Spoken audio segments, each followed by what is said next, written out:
There are reports of illegal cluster bombs and vacuum bombs being used by the Russians. If that's true, what is the next step of this administration, and is there a red line for how much violence will be tolerated against civilians in this manner that's illegal and potentially a war crime? It would be. I don't have any confirmation of that. We have seen the reports. If that were true, it would potentially be a war crime. We're in a situation where Ukraine continues to be brutally attacked across the board by munitions, by these cluster munitions that have dud rates that are very, very low, very very high, that are a danger to civilians, number one. Number two, the Ukrainians are running out of ammunition. The ammunition that they call them 155 millimeter weapons. This is a war relating to munitions, and they're running out of that ammunition, and we're low on it. And so what I finally did, took the recommendation of the Defense Department to, not permanently, but to allow for, in this transition period where we get more 155 weapons, these shells for the Ukrainians, to provide them with something that has a very low dud rate. It's about I think it's 150, which is the least likely to be blowing, and it's not used in civilian areas. They're trying to get through those trenches and then stop those tanks from rolling. And so, but it was not an easy decision, and we're not signatories to that agreement. This is my video update from Larnaca, Cyprus on this Saturday morning, July the 8th. Let's talk about some news. And let's start things off with Joe Bidenopolis. Greece is least favored son because Joe Biden, he decided to make the difficult decision. He decided to make the difficult decision and send cluster munitions to Ukraine. At least that's what he told Fareed Zakaria. It was a very difficult decision, but Biden wants everyone to know that these cluster munitions, these are the safe ones. These are the cluster munitions that are really safe, not the ones that are dangerous, according to Biden. These are the good ones. These are the good cluster munitions, and these are the wonder weapons that will help Ukraine defeat Russia. So Biden just wants everyone to know that. But the interesting part, one of the interesting parts of his interview with Fareed Zakaria of CNN was that Biden admitted that the United States is low on ammunition, that the U.S. has been demilitarized when it comes to ammo. That was quite an admission from the Biden White House. And in order to keep Ukraine fighting, they've decided to give them cluster munitions. That's what this is really all about. It is about keeping Ukraine fighting. It's not about Ukraine winning, because Ukraine cannot win. Ukraine has lost and it will lose. It's about keeping Ukraine fighting, making it so that Ukraine has not lost and Russia has not won, at least until November 2024. That is what this is all about. It is about getting Biden reelected or getting some other Democrat elected. And it's also about money, getting money to the military-industrial complex, getting money to the collective West political elite. They don't want this conflict to end either, because they are all becoming very, very rich, as are all of the military commanders in the collective West and the military commanders in Ukraine. They're all making a lot of money. And of course, Elensky is also making a lot of money. So they want to keep this thing going, even though they know they have lost. And that is what this is all about. And even Jake Sullivan, he gave a pathetic statement to the media yesterday, trying to explain away the decision to give cluster munitions to Ukraine. Jake Sullivan wants everyone to know that this is different, because these cluster munitions, well, they're going to be used by the Ukraine military, and they're going to be used on the Ukrainian people. So Ukraine is going to be extra super careful when using these cluster munitions. because they're using them on their own people. So they're going to be very, very, very careful. That was Jake Sullivan's argument. It was pathetic, and you could hear the panic in his voice. I mean, he was panicking. You know why Jake Sullivan is panicking? Because Pelosi and the DNC, they called Jake Sullivan and they said, don't you dare let Ukraine collapse, at least not until November 2024. You do whatever you need to do to keep Ukraine fighting. That's what they told Sullivan. Is that it is going to use these in a very careful way that is aimed at minimizing any risk to civilians. And by the way, Ukraine, the democratically elected government of Ukraine, has every incentive to minimize risk to civilians because it's their citizens. It's Ukrainians who they are trying to protect and defend. This is not Ukraine taking these and going and using them in the Middle East or in Southeast Asia or in some faraway land. They're using them on their territory to defend their territory. So he's panicking because he also understands that Ukraine cannot win and Ukraine is on the brink of collapse. And Biden giving these cluster munitions, which, by the way, the Ukraine military is already using lethal weapons like cluster munitions. They use these pedal mines and then they fire them in civilian areas in the Donbass and in Donetsk, and little kids see these pedal mines and all kinds of horrible things happen. But anyway, the whole narrative about the cluster munitions, which is a terrible thing, the Biden White House's decision to do this is a turning point. I think we really have reached a type of watershed moment, because you are seeing some Democrats come out and say this is too far. You're seeing a lot of EU leaders and EU member states saying this is too far. For example, Austria, they came out and they said, sorry, we can't support this. Even Germany, even Annalena Baerbock, she came out and she said that Germany simply cannot support this. The UN, they said they can't go along with this. So this is a turning point, because it shows that even these warmongers, Annalena Baerbock, the United Nations, all of these people who are uber, super duper warmongers and hate Russia, they hate Russia with a passion. Even for them, this is like too much. They're like, you've gone too far now, Biden. Even they can't stomach this decision made by the Biden White House. And it really shows the entire world how much Biden not only hates the Russians, but how much he also hates Ukrainians. We're working with Ukraine to minimize the risks associated with the decision. The Ukrainian government has offered us assurances in writing on the responsible use of DPICMs, including that they will not use the rounds in civilian-populated urban environments, and that they will record where they use these rounds, which will simplify later demining efforts. Ukraine also has committed to post-conflict demining efforts to mitigate any potential harm to civilians. The United States has already invested more than $95 million in Ukraine's demining activities, and we will provide more support to help Ukraine mitigate the impacts of cluster munition use by both sides in this conflict. He doesn't care about Ukraine. The Biden White House doesn't care about Ukraine. That's why they're fine giving over these cluster munitions. They just want to see the war continue, at least for another year and a half. And they don't care how many soldiers, how much military, how many civilians suffer. As long as the conflict continues for them. That's the important part. So that is one of the big news stories for today. The Russians will deal with this, as the Russians have dealt with everything that the collective West has thrown their way. They're going to deal with it. And this just means that the Russians are going to take more and more territory in Ukraine, because the Russians are going to feel like they need to create more and more of a demilitarized buffer zone. That's going to be the price that Ukraine is going to have to pay for the evil that the Biden White House does. But they can't stop. They have no reverse gear.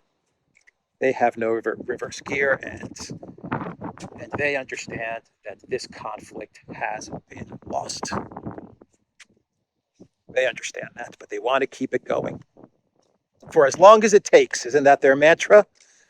We're going to support you for as long as it takes. We're going to support you to destroy your country and destroy your people for as long as it takes. That's really what they mean.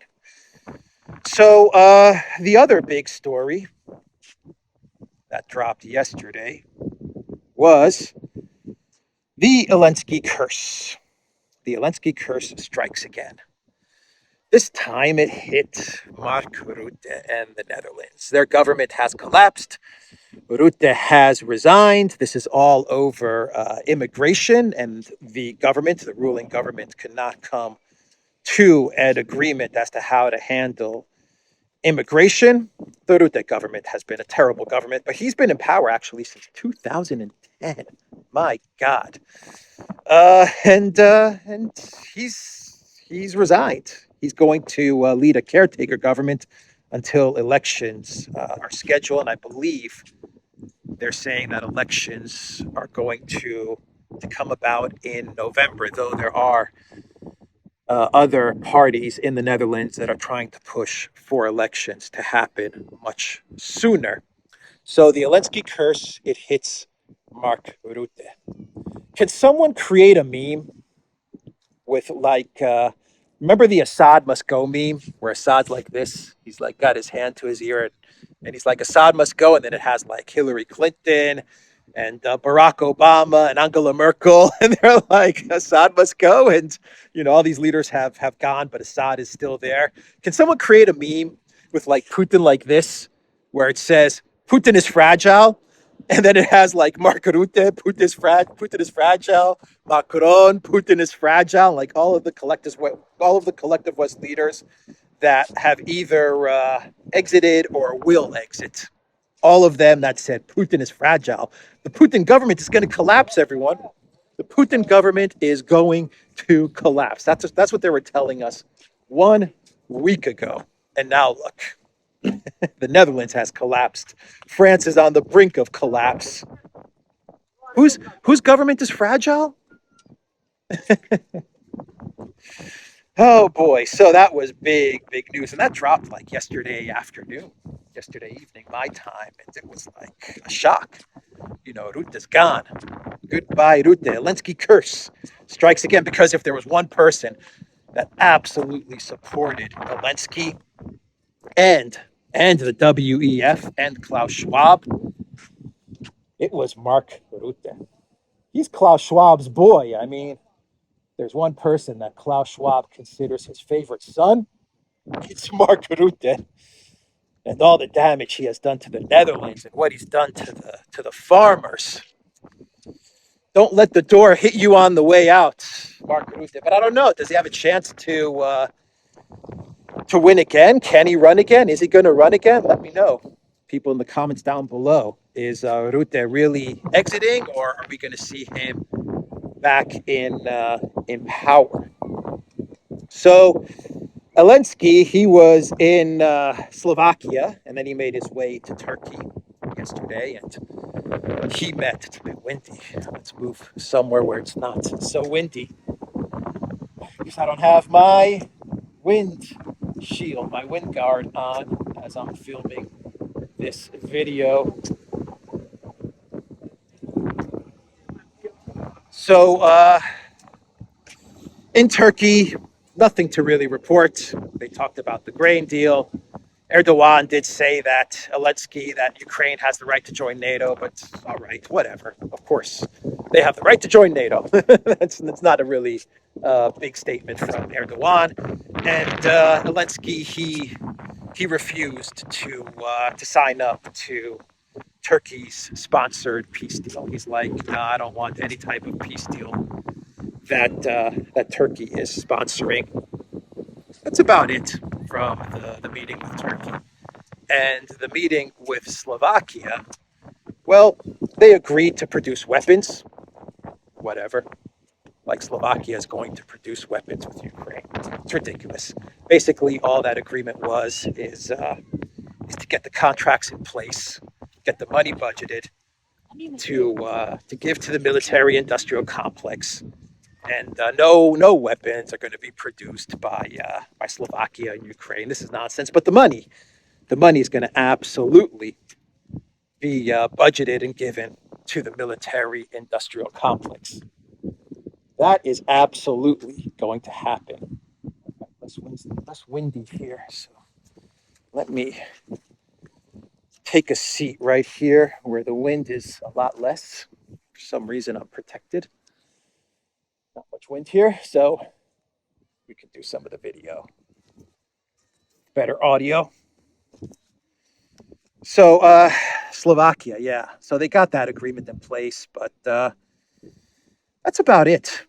That's all that happened when he was in Slovakia. He did say something really funny, really stupid and funny, which shows Elensky's intelligence level.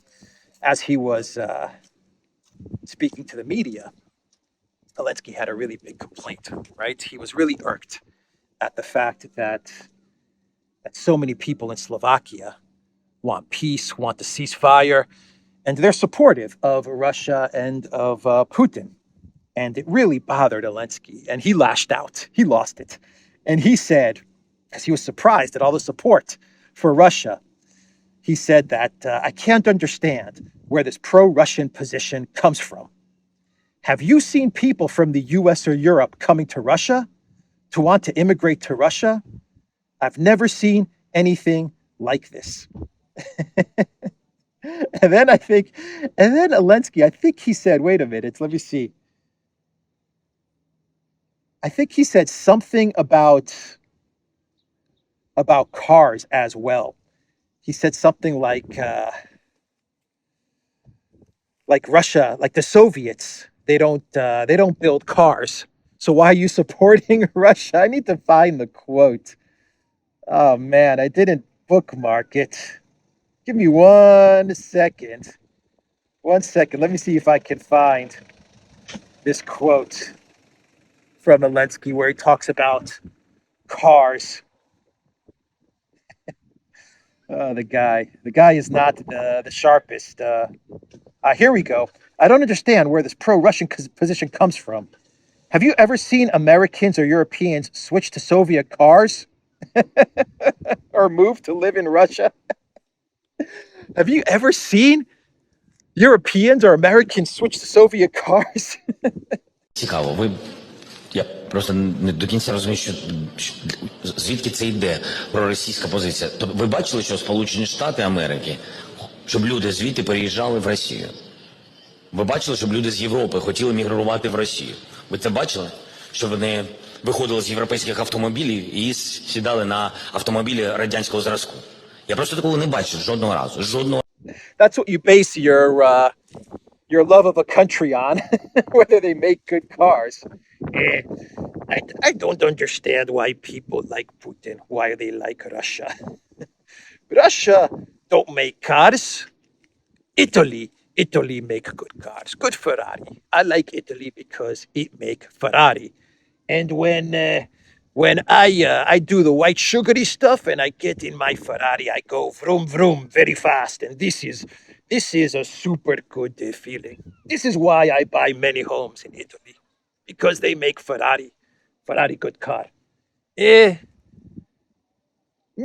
Madam President, Slovakia, maybe you have billion euros to give me. I buy a home or maybe some more Ferrari. Elensky is just not sharp. He really is. You take the script away from the guy, and he says some of the dumbest stuff. I mean, he really does say some of the dumbest stuff. The guy is just, oh boy, I can't believe this is the guy that is destroying the collective West and is risking the destruction of the world on the Joker, on this guy, on this Joker. The world is being destroyed by clown puppet comedian. All right. Let's since we're on the subject of saying dumb things, Annalena Baerbock, she wrote an article for The Guardian, and right before the big NATO meeting, and she said that Germany's number one enemy is Russia. She said Russia is the number one enemy, and Putin is the number one enemy. And she called for regime change in Russia. That's pretty much what she did.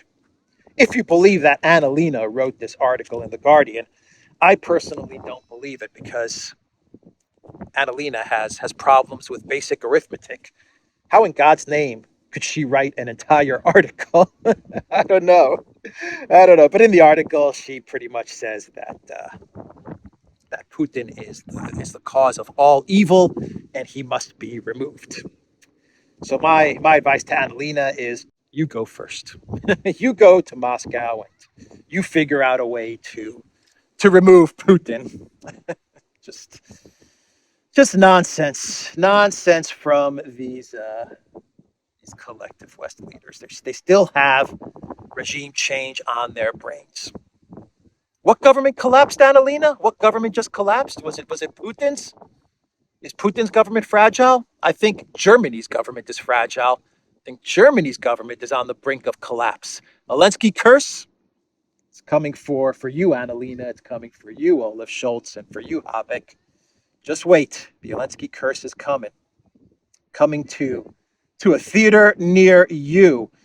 And Stoltenberg, since we're on the subject of stupid, Stoltenberg, he also gave a press conference yesterday, prepping everyone for the big NATO meeting. And Stoltenberg, he said that Russia is the enemy, like a terrorist. He said Russia is like a terrorist threat. The two main threats to our alliance, Russia and terrorism.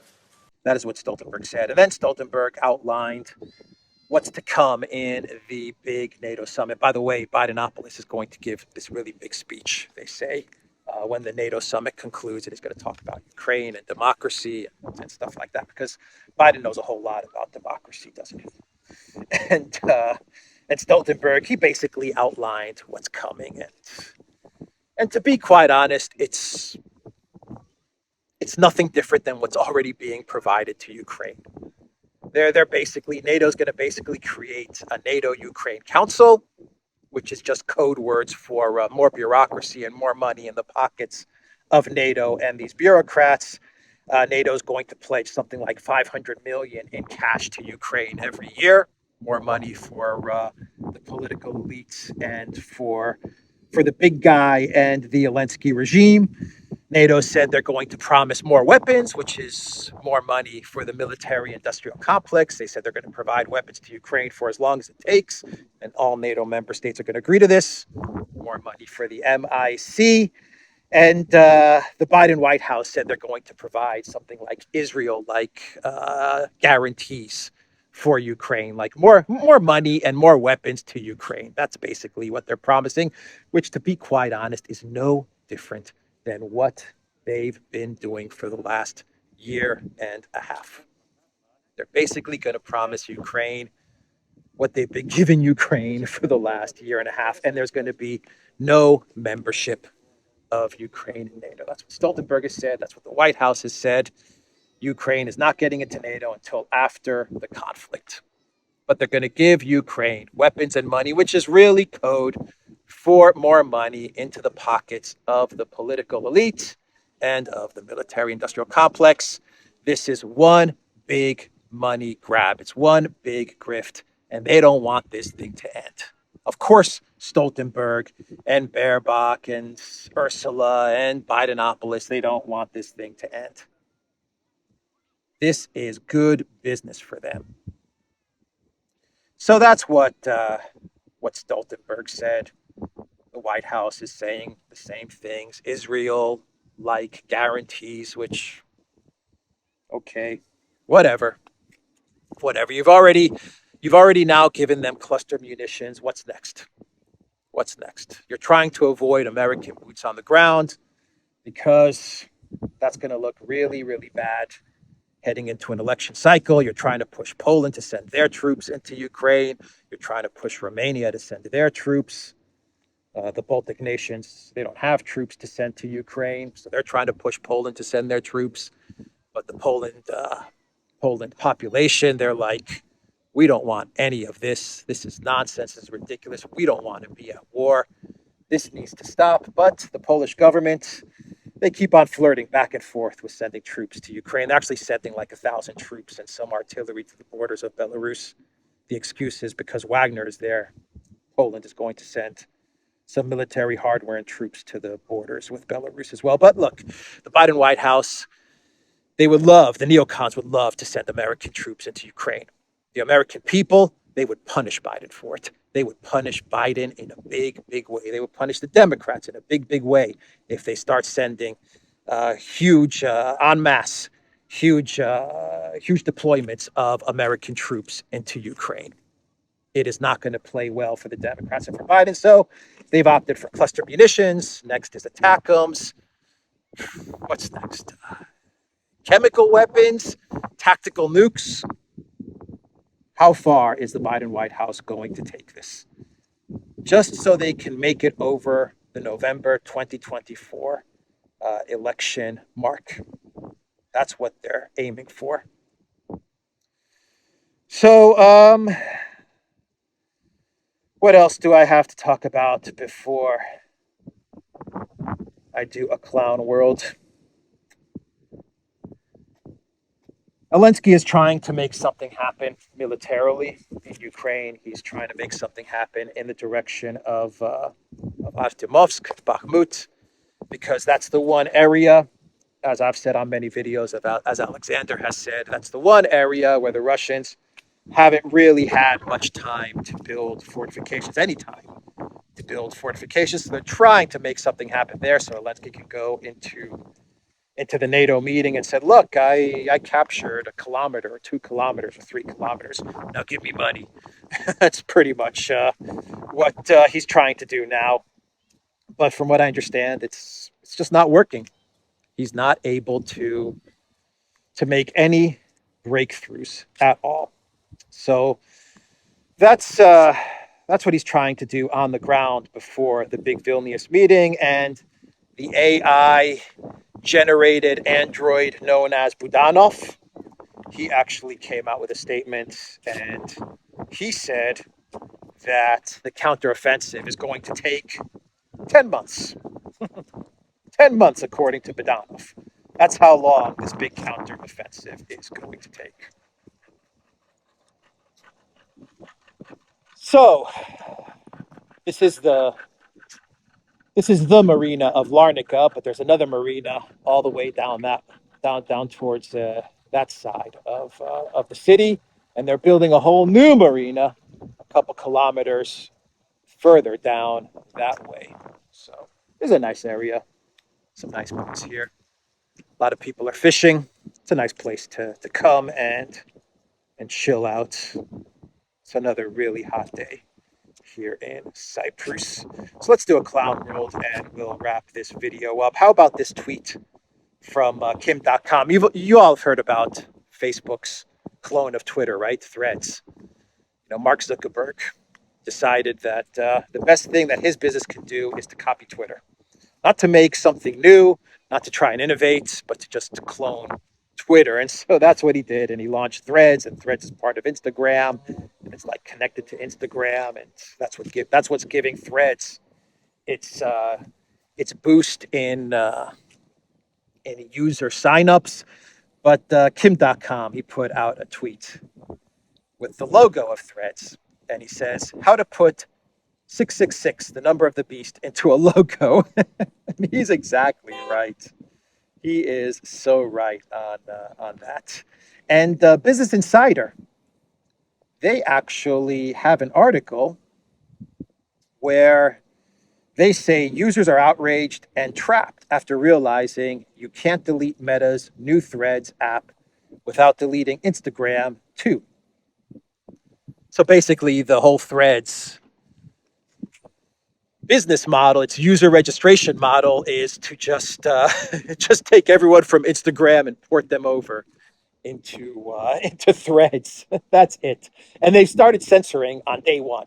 Like on day one, Threads started to ban people and to ban posts. Like right off the bat, they're like, okay, we can't have you talk about this. We can't have you talk about that. You're banned. You're censored. The thing's a disaster. The thing is a disaster, and I expect it to continue to be a disaster because Mark Zuckerberg and Facebook are the worst company when it comes to innovation. The worst. Even Facebook was from the Winklevoss twins, so he didn't even create that. The like button, the thumbs up like button, that's from FriendFeed, a company that Facebook bought. They didn't create the like button. That was actually created by a company in Silicon Valley called FriendFeed, which was an aggregator of all social media. A long, long time ago, they would aggregate all the social media posts, and they had a thumbs up button, a like button, and Facebook purchased them, and that's where they got the like button. What else? WhatsApp, he purchased it. Instagram, he purchased it. Facebook doesn't innovate. They purchase stuff. And then they surveil you. And they censor you. That's what they're good at. And when you sign up to Threads, it's like you have to give away your like entire life. It's like they force you to do like a colonoscopy before you sign up. It's like you give over your financial information, you give access to all your photos, to all your audio, to all your video, to your taxes, to everything, everything. I mean, it's crazy, man. It's crazy. Anyway, yeah. The deep state, they told Zuckerberg to put together a Twitter clone because Elon Musk is not playing ball with the deep state. The deep state, they don't like how Elon Musk is acting very, very independent and very, very free speech. And for the most part, there are still some people that Elon needs to unban before he gets to a true free speech platform. But you take what you can get, and Elon is not, he's not listening to the deep state, and he's not following the deep state playbook. So they told Zuckerberg, well, Zuckbot, it's time to do a Twitter clone. And that's exactly what he did. Anyway, that's the video, everyone. That's the clown world. I really like the tweet from Kim.com. And when you look at the logo, you're like, yeah, I see it. I see it. All right. That's the video, the Duran.locals.com. We are on ODYSEE, Rumble, BitChute, Telegram, Rockfin, and what else? And that's it. I think that's it. And go to the Duran shop, 10% off, pick up a hat, use the code Good Day. Look for us on Twitter Shorts, where we put out 1-minute videos of the shows we do, Twitter_Shorts. Please follow us there. Let's get to 1,000 followers. I think we're at something like 500 or 600. So look for us there. Free Julian Assange, free Pablo Gonzalez, and free Gonzalo Lira. We're going to get some good news, everybody, very, very soon. Take care.